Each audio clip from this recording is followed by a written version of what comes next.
understanding what white supremacy is actually really hit home for me in recognizing the advantages that I already had when I started my business from my dining room table. At first, I thought it was starting from zero because it was this great idea that I had, and I had a laptop, and that was it. But I also didn't have any student loan debt. I had a strong enough credit score and access to financing to be able to get going. A spouse with an income that could support the household by herself at that time. All things that would be less likely that I would be less likely to have access to if I wasn't white. And beyond that, my good idea was more of an understanding of kind of a niche marketplace within the logistics industry that I'd been exposed to as a kid by working for family businesses.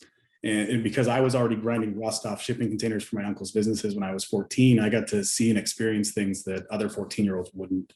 And that experience gave me a head start for what I did next and a blueprint for how to build a business.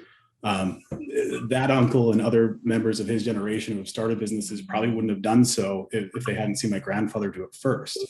And even though we all built something from the ground up, we wouldn't have been able to do that, or at least part of that success can be attributed to the experiences we had. And my grandfather wasn't only able to start a business in the 1950s, but he was able to buy a house, something that he wouldn't have been able to do in parts of Ward 13 at that same time if he were Black.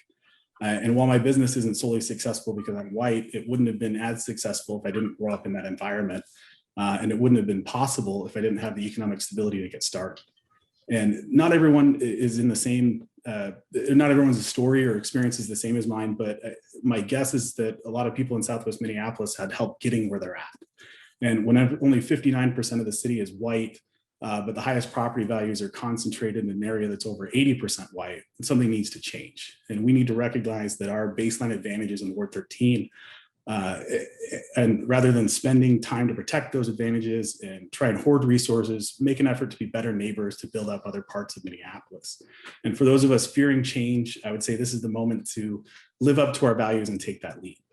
Humility, listening, making changes, researching, not being defensive, not focusing on individualism and resource hoarding, and not thinking we can speak over community organizers.